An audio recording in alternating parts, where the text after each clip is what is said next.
Hello, ladies and gentlemen. Today, we have a distinct pleasure of speaking with Dr. Saaniya Khan, ma'am, a clinical educational specialist at Global Dental Company, possesses an unique blend of scientific curiosity and a creative passion. Graduated as a dentist in 2011, she embarked on a journey that led her through clinical practices, hospital management, and into the fascinating realm of digital dentistry. Driven by her love for dental technologies and material, she has worked extensively with intraoral scanners and played an pivotal role in introducing it to dentistry. Currently, she is making wave in context of developing various B2B dental brands, bridging the world of science and creativity. Welcome to the show, ma'am. Hi, thank you so much for inviting me to your show, Dr. Ganyendra. I'm really excited to be here today and share my short but interesting journey, I hope, with you all. Welcome to the show, ma'am, and thank you for taking out time for us today. Well, to Thank begin you. with, ma'am, could you please take us back to the beginning of your dental journey? What inspired you to pursue a career in dentistry, and what challenges did you face during your initial year as a dentist? Yes. So I think I've always been fascinated towards science and I think biology to be very specific. And in my head as a kid, I think, I've always wanted to be like a doctor. Okay. As you are, when you are young, you don't know the different branches that medicine has. But you, in your head, you always, because when you're a young kid, you always say that doctor thing. So in my head, I was very clear, like one track mind that I want to be a doctor. So I definitely opted for the science stream after my school ended and started the medical entrances, etc. And then finally, when the time came to choose, I think after consulting a lot of people, evaluating a lot of factors, because I think in India you need to really plan ahead. You need to know that okay, if I opt for like this particular degree, then what next? What are the avenues available? So after a thorough consultation with many people, I finally decided that okay, dentistry seems to be like an interesting stream, and I did go ahead for it. So I think it was quite, I would say, an insightful 4 to 5 years that I spent in the dental college, learning everything about human anatomy and dental materials. I think my realization came when I figured that okay, the difference in dentistry is that this involves like hundreds and thousands of dental materials that are going inside the patient's mouth. And you require to have that knowledge as well, because ultimately it's you who's deciding the treatment plan. So you need to understand these materials. So this kind of deviates from not just learning about the anatomy, but it also goes into like, I would say chemistry and a little bit of scientific stuff about materials. So at that moment, to be very honest, I found it very dry. And I'm sure that a lot of dentists must have felt the same thing, because you are like, oh, I want to do like a filling and maybe I do canal and that's it. You never thought that why do I need to learn about all of these mechanical properties and some values which are just there in the textbook. I think we all fared very very bad in all of those vivas that we must have given. So Yeah. that is how it started. So maybe that part of my life stayed there, while I once I graduated, obviously the first thing that you want to do is like hone your skills and start moving ahead towards the clinical direction. And I was fortunate enough to work with certain senior practitioners who were doing all kinds of general dentistry in their practice, and I had that kind of an exposure. Of course, it wasn't easy transitioning from college to a clinical practice, because it's like now you're like on your own and you need to be in charge, of everything. So that's quite a learning curve there, I feel. And as I told you, I was lucky to be mentored by some really good dentists out there today that we have in the country. So that's how the journey started. And after a point, I think after spending some years doing clinical practice, I figured that okay, now what next? So I think I'm more of the kind of a person who feels that that life has so much to offer and we can explore. So that is where I was heading. So, but in my head, I was very clear that maybe I do not want to pursue a master's in dental surgery, like an MDS, for not any reason, but it was just that, okay, I've studied general dentistry. I don't want to pursue a particular subject.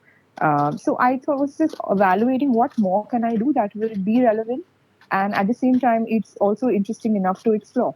Um, and this was happening while I was doing my practice. So I didn't want to leave my clinical base at all, because somehow I just felt that I need to be doing that to because I mean, I like doing that. So I just thought, like, while doing this, let me explore for options. And that's where, like, I think I started reading up, signed up for a lot of forums, and I figured that there's a lot. In fact, there's something that you want to get into public health, you want to get into healthcare management, hospital management, etc. So, and I had a few friends who were also doing that. So then I decided, let me try something for hospital management. It seemed very interesting, the whole thing about healthcare policies and how basically a hospital functions. It's just beyond just patients and their surgeries. It's definitely different. And I because I was actually doing my practice, I kind of, for more of like a distance learning thing, I tried doing like a full time course, but unfortunately I couldn't make it. So that's where I did like a distance learning from one of the universities in the south, and I think it was, for me, on a personal level, I feel it was an eye opener. See, sometimes I feel that you can learn as much as you want. You can keep that knowledge to yourself. It doesn't necessarily mean that if I have that knowledge, I need to go out and utilize it and probably earn money for it. Uh, I am glad that those 2 years while doing my practice, I invested in learning something new. Of course, after that, I tried seeing what are the things that I can do with this particular qualification that I have. But in India right now, I just feel that, and I think this is actually more than 6 years back. So in India, I just felt that we're still not there, where we look at these particular fields and think that, okay, you know what, maybe I'll get like a healthcare professional to do that role. Because I think very much in India we have that concept that if you're a healthcare professional, a doctor, or like a dentist or any other thing, the first preference, or what would you be good at, is doing your practice, treating patients. Okay, which is great, which is great actually. But I also feel that um, since as doctors we are also we also know how things function. Actually. We can have a say in the administration or management part of things also. And today, when I read all of these reports, and I just feel that this is where a lot of companies are also now resorting to getting doctors, practitioners, a part of their panel, if not as a full time, or at least as an advisory or consultants, so that they can guide them. The journey it becomes a little more, I think, streamlined. And I'm glad that's happening now. But at probably that time, I was not able to understand why is this, like. And I'll tell you a very like a small instance of what happened. So there was a particular hospital in Bombay, and they were looking for a role. And when I applied, they told me, I don't think you would be suited for this role. Maybe like a regular. I think a regular graduate with any stream of arts or commerce would be able to do it. And I was like, are you sure? Because why would you think like that person would be understanding a hospital setup better than me, who's a doctor? I said, no, I don't think there's any requirement as such. And that made me think a lot, that I don't think that should be the case. If that person is obviously good and able to grasp, that's great. But I think there should be some, uh, I would say there should be some advantage of being like a healthcare professional and offering, some kind of inputs in roles like these. So yeah, that happened. So I wouldn't say it was a very smooth journey, but in my head, I was inclined that there must be something, because the world of dentistry is also so huge. Yeah, So very I true, think, ma'am. yeah. But as I told you, I was still continuing my practice, and then finally, I there was a sort of a very different role that I got to sign up for, and this was something to do with intraoral scanners, and of course, it was for me at that stage totally different, because I had never even heard of intraoral scanners and what are they and what is this all. So my inquisitive mind was again like, do you want to try that? And when I say try that, I just said that I'm open to exploring the journey and see how it goes, because honestly speaking, nobody knows what lies in future. So uh, until you take it, experience it, learn from it, I don't know. You cannot make a decision whether it worked for you or it didn't work for you. You can just have an idea about things. So I said, all right, let's just try that. Of course, at that point, it did require me to kind of move away from the practice and put that kind of time into learning this whole thing, because this required a kind of a little dedication into that role. And I think I was Totally, totally. I think blown away by the potential of what digital dentistry, has to offer. A wonderful experience meeting so many doctors across Bombay, learning and teaching them both simultaneously. And yeah, just helping in a way, like making dentistry better for both of them, like the patient and the dentist. That was where I kind of started liking that part about dentistry, that okay, right now I am not directly probably treating that patient, but maybe I'm like contributing to a big part which is going to be helpful to for his treatment. So that's how it went. And then then unfortunately we had the pandemic coming in, and then everybody had to take a break for some time. So moving ahead from there, I think my role kind of changed, and there was probably an opportunity in terms of working with a team now to guide them about dental concepts and dental marketing and all, because there was this whole I would say this is a whole, I would say, an allied field, where there is dentistry. The ultimate aim is to do good in dentistry, but then there are people who are working behind the scenes, as I would say it, to make it better for you, And these include, all these the dental companies where their marketing efforts, their marketing teams, and I don't think all of them are dentists over there.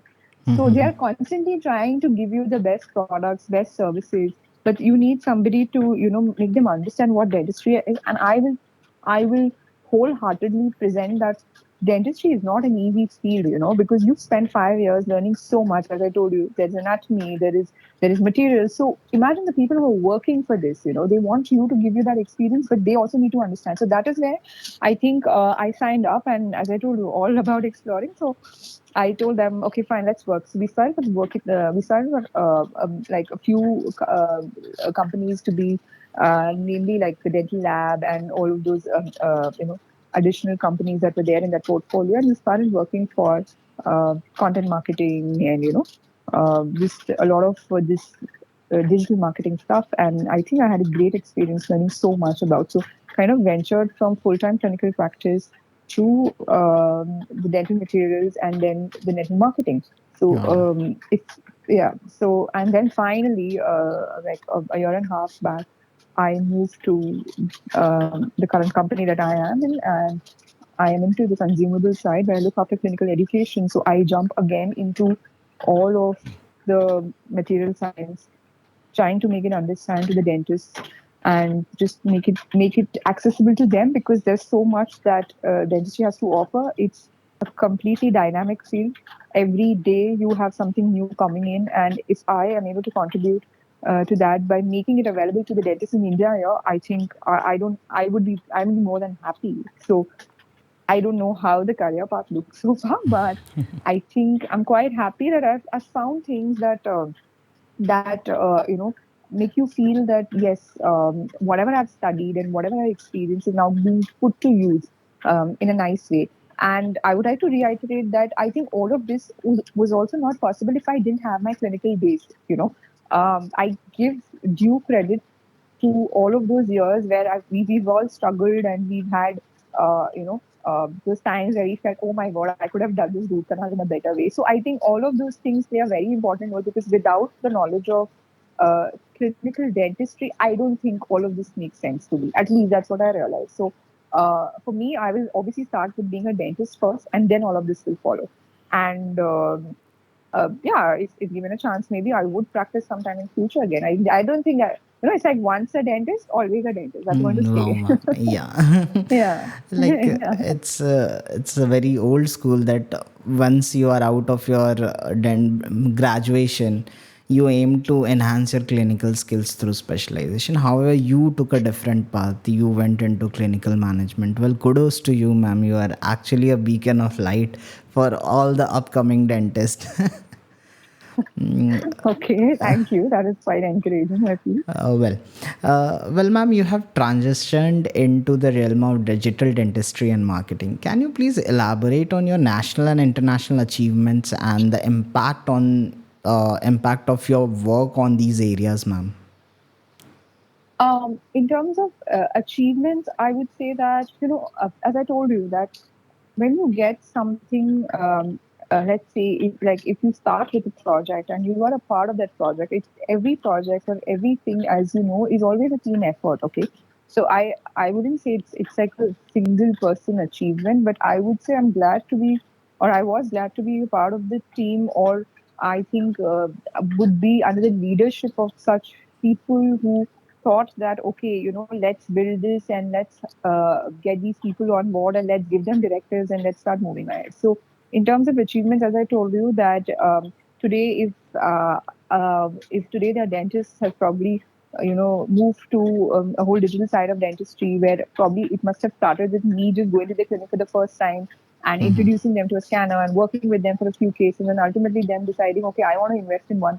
I would count that as an achievement, because somewhere I probably brought you to that particular aspect today. So that would be an achievement. Apart from that, when it comes to marketing, I think I'm more of like a team person. So I'm very glad, So I worked with all of these young people who were totally into digital and no clue about dentistry. But when I started working with them and they started understanding things. Of course, they taught me a lot of things, and today I see them do so well because, of course, everybody opted for bigger and better opportunities. But I see some of them still sticking to healthcare and dental.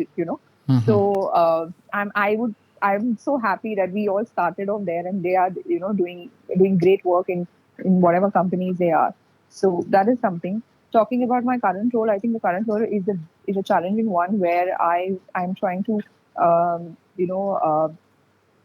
get the Indian dentists, not just Indian dentists, but Southeast Asian dentists also to try the newer products that are available, and they're able to do a good hands-on and learn and integrate that into their practice. So on an achievement scale, I think I would call myself as a person who wants the other dentists to do good, and Yeah. then someday they are doing it and are a part of their life at some point. I think, yeah, that's an achievement for me. So basically, if a dentist is doing good because of you, that's an achievement for you. It's Yeah, really great. because of me, like in a certain way, like of course they're doing good because they are good, they want to do good, but maybe somewhere we must have our paths must have crossed and we must have just exchanged some ideas. And today they are obviously on that journey. So yeah, I would count that as an achievement. Really amazing, ma'am.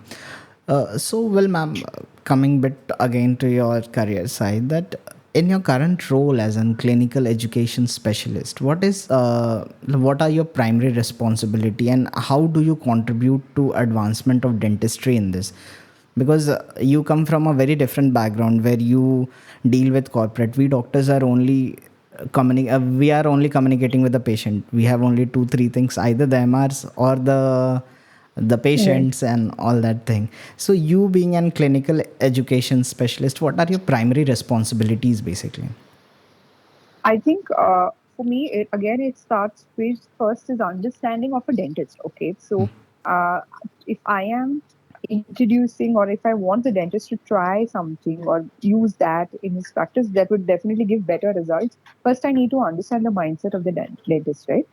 So that is where I think I consider, that I'm able to add some value in that sense because primarily, I am a dentist. But having said that, I don't represent the whole of dentists in India, but I make an attempt to speak to them, to talk to them at different, at different events wherever I get to see them, meet them in every zone of the country. In fact, that's the best part. I think I get to meet dentists across the whole country. And the base of dentistry doesn't change, but a lot of parameters keep changing up in there. So I think for me, the first and foremost is what is the problem that a dentist is facing and how is it that I can help him or her to overcome that and deliver a better solution. So I think that is where my key responsibility comes, is just understanding dentistry right now in the country. What is it that they are facing? How is it that I can offer them a solution? Is there any learning curve associated with my solution? If yes, then I will prepare a certain kind of an outline so that I can tell them, hey, you know what, you can follow this and you'll get the result. So this is something that we do on an everyday basis, and that's not just applicable for one solution. There are multiple solutions that we're offering. So we work at different levels. Apart from that, also sometimes it's like as you said, you meet MRs and you meet a lot of people, you don't know what is happening. So I just feel that, it's important for dentists to also know a bit of science of the material. Okay, it's not something that you just buy because somebody told you to buy it. Okay, so that is where I think I'm probably taking an effort to simplify the science, because I go back to what I said in the start, that it's a dry topic for a lot of us. We don't want to learn about the whole theoretical aspects of a lot of materials. But unfortunately, whether we like it or no, there is a link between the clinical significance of the thing and its theoretical aspect, right? And for you or me to use it better, I think I need to understand that. So right now, I'm just working on bridging those two. And I don't. Whom should I blame that on at the moment? Maybe is it the education system? I don't know what, but there is quite a gap between the theory and the clinical when it comes to dentists today in India. So trying to like definitely minimize that gap by doing a lot more things. Okay. So yeah. Actually, ma'am, you said it very right that there is a gap between the materials which we are using. We don't have proper knowledge about it, and we end up doing blunders in our clinic mainly. Yeah. You're doing a noble job for a dentist like us who specially skip their DM classes and find it boring. It's okay. I was one of them. Well, ma'am, your journey seems to be a blend of science with creativity, particularly in context of your developmental roles. Can you share some insights into your process of research and creating content for modern restorative material and digital dentistry? Yes, of course. I think it's first, when you say research, I think you need to read a lot. There is a plethora of information which is available today online thanks to the internet. So I would urge anybody to go online, read. There are articles, there are, I think, forums, there are a lot of these. Obviously, a lot of dental companies also post a lot of information. So I think, of course, there are all of these online events that you can see, and then there's also informative videos that a lot of doctors are now curating and putting up on the social media channels. So information is out there. Also, when I say creative writing, that is something again I learned. I had a I would say I had a liking towards writing in general, but I never thought that I can probably expand it and convert it into creative technical writing for dentistry. It was something that I discovered on the way. Of course, I had to work on it, and I had to practice a lot. But just in common terms, like today, if you see an advertisement, what is it that appeals to you the most? Okay, so when you are writing, you have to be in that spot where you call yourself like the audience, and if you dump a lot of information on a small, like a small creative where you're not able to even grasp one word, then I don't think you're going to wait, pause, and read it, right? So that's how it goes. So everything you write has to be simple. It has to be attractive. The language that you use cannot be too, I would say, too difficult for a regular person to understand. And of course, it should be relevant. So I think there are a lot of trials and errors that you do when you're writing, but it also comes first with the research. You find ample of information related to your subject. Then you kind of break it down into smaller parts, which is easy to consume. Then you put it out in a very nice form where your reader can understand it, and then obviously you share it ahead. So this keeps on changing with every product that you have or every subject that you are trying to write about. So, and I'm again, as I say, I'm glad to see there are a lot of people who are now moving into these roles where they're becoming creative writers or content writers, which is great. The only thing I feel is that let's not make it too technical, because anyway you're in a field which is going to talk science, but how is it that you can make it more simpler and maybe fun, for the reader also to understand. So I refer to a lot of these, I would say, more of international websites, because they also have a way of writing it in a more simpler way. So, and then there are a lot of these writing tools available today. I wouldn't say, I mean, you can use the AI tools also, but there are a lot of these tools that help you to write shorter, crisper sentences. Uh, True. and if you really want to sign up for some short courses or something, you can do that. I'm telling you, a lot of information available, especially the courses which are there on Coursera or Udemy. If you really want to get into that, then you can start reading up and follow all these, people who are doing that. So Wow. that's where it starts from. And Yeah. that was a very wise piece of advice, ma'am, for all the young dentist who wants to come into corporate setups, basically, who have got bored Yeah. from clinical stuff and want to come into a different world. Wow. Thank you. Well, ma'am, Mhm. giving your diverse experience, do you ever find yourself missing in the clinical aspect of dentistry? Yes, of course. That's what I told you right now. I really miss my clinical aspect because I am here trying to teach dentists to use my product, and I cannot use it at the moment in a patient because maybe I'm not practicing. So I do miss that, but I'm still able to converse with the dentist thanks to the practice that I've done.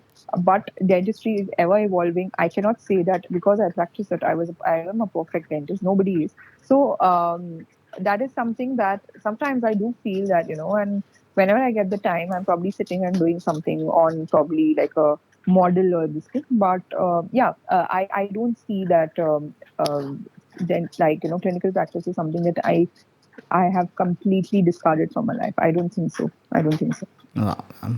So you also miss dentistry, clinical setup, basically I to don't be. see. I'll make a statement. You don't miss dentistry. Like sorry, you don't have a problem with dentistry. You have a problem with the factors that come with it. That could be in terms of finance or etc. etc. A lot of things. So as a skill, I don't think any dentist who studied will have a problem. You just said that people get bored. People don't get bored with dentistry. They get bored managing things around it.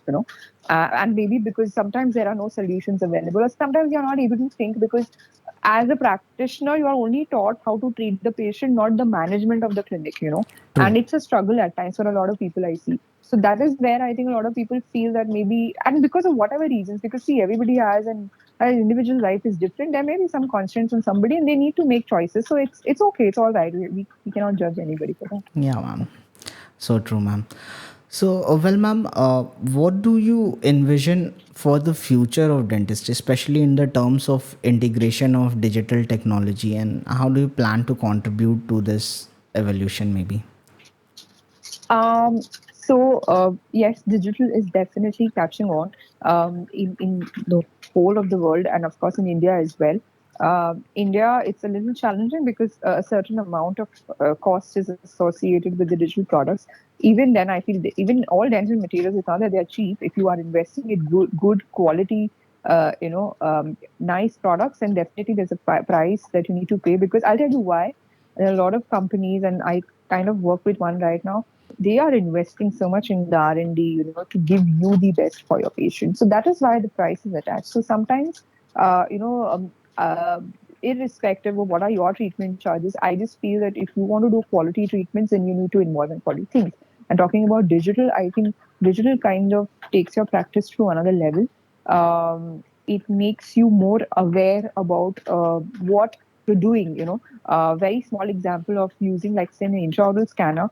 I'm going to ask you, this is what I told myself. When is the time that you get to see the way you prepared a tooth, in front of your eyes? When is it do you see? I mean, one is obviously you're seeing it in the patient's mouth, but is there any time else that you see it until you get the model from the lab back? And once you get the model is when you look at that tooth and you say, hey, maybe I could have done this. So I don't think that so as I said, it makes you more self-aware. So if you have an intraoral scanner, that is where you see it, right now in front of you, and that is where you spot, okay, maybe I can rectify this particular preparation over here and there, so that my impression is better, and the lab can make it better. So in that one correction that you're doing at that time, not only you're saving time, you're making probably something more predictable, and everybody's happy. You are happy. Your lab person will not call you 10 times and say, that this needs to be rectified. So overall, yeah, it if you can see, it helps you improve your practice, improve your skill right in front of you, makes it better for all of us. Then I just see digital going like really far. And this is one point, and I'm just talking about intraoral scanner. There's just one thing. There's so many things. Even imagine we started with the RVG. I mean, that's also digital, right? Yeah. We moved from your conventional X-rays to the RVGs. I think it made life easy for so many people. Your patient is able to sit and visualize on the screen himself. What is the problem with the tooth? So, in every aspect, in every treatment that you do, if digital is kind of integrated, all it does is basically makes it more efficient, more predictable, probably saves time, and at the end of the day, the quality of treatment becomes even more better. And that's all what you want as a dentist, right? Yeah. So yes, yeah. Well, ma'am, coming towards the end of the show, there's one question which I asked to all of my guests, and same I'll be asking to you. That could you share some a piece of advice for the budding dentist who may be exploring unconventional avenue with the field of dentistry, much like you did with hospital management, ma'am? Yes, of course. I think I would always say that if you are interested in opting for something which is an additional thing to what you're practicing, do research well about it. Okay, speak to a lot of people. Take your time, since you may be required to also maybe invest some kind of money. You assess your situation and always believe that whatever is applicable to one person may not 100% apply in your case. So just because you may have a friend who must have done this particular course and he's excelling in his career doesn't mean it's applicable to you. You need to decide for yourself what you like. Okay, and if you feel okay, I like this particular field, I want to go ahead, research thoroughly about it, speak to the experts in that field. I am very sure people, you can always approach people. They will be more than happy to guide you. So take the right guidance. Read a lot. Internet has a lot of information available. And then once you decide, please be ready to put your 100% in what you take, because I'm telling you, at first, it's when it's a shift, no, you just feel that, oh my god, this is so difficult for me. But it's just that when you have to adapt yourself and when you're learning something new, you'll always be uncomfortable in the start. And then that is where, once you start going deeper into it, understanding, working. So this I think this is applicable to all everybody. It's not just for dentistry but for everybody. So my advice to the younger dentists would be that it's okay. And in that, you are also going to find people who will just tell you that don't do this, don't we have a lot of demotivators and people who will Haters. encourage that. Yeah, yeah. So again, as I told you, we go back to the first line. I told you whatever is applicable in their life may not be applicable. They may be doing well in whatever they work, maybe just a clinical cycle, which is great. Okay, fine. But you need to decide for yourself. Don't get demotivated. In life, I've always felt, they always say now that you should believe your heart or your mind. I tell you, the right decision is always a blend of both. I don't think if your heart is not into it, you can do anything. Or I don't think if your mind pushes you to do something, your heart is going to be away. It's always going to be a blend of two. So take that decision. And again, I'll tell you, nobody can answer that for you. You have to choose your path. And it's okay to make mistakes. Maybe you will even pick up something that you may not like. It's okay. There's nobody who's going to tell you that now you embark on that. You cannot retreat. You can leave, you can move. That's all life is about. I don't think. And don't get back down and don't start comparing. I mean, no matter how much we try, we will still be comparing that. I have a friend who's done engineering. I have a friend who's done his MBA and he's probably, getting paid more, or the perks that he faces are more.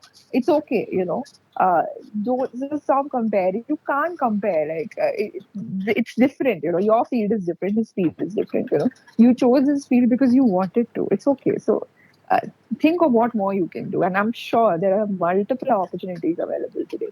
So, Wow, you will do ma'am. well if you start believing. That was actually great indeed. It was a very informative advice which was given by you. Well, this was Dr. Saaniya Khan ma'am's journey, which is an inspiring testament of endless possibility with the field of dentistry, where science and creativity converge to shape the future of oral healthcare. Thank you once again, ma'am, for coming into the show. Thank you for your time. It was a pleasure speaking to you. Thank you so much. Well, I'm your host, Dr. Ganendra. As we wrap up this insightful conversation, I encourage all our listeners to connect with us on social media and keep an ear out for upcoming episodes of the MolarBear. Stay engaged, remain executive, and continue to share your wonderful smile with the world. Thank you for joining us today. Bye bye, and have a great day ahead.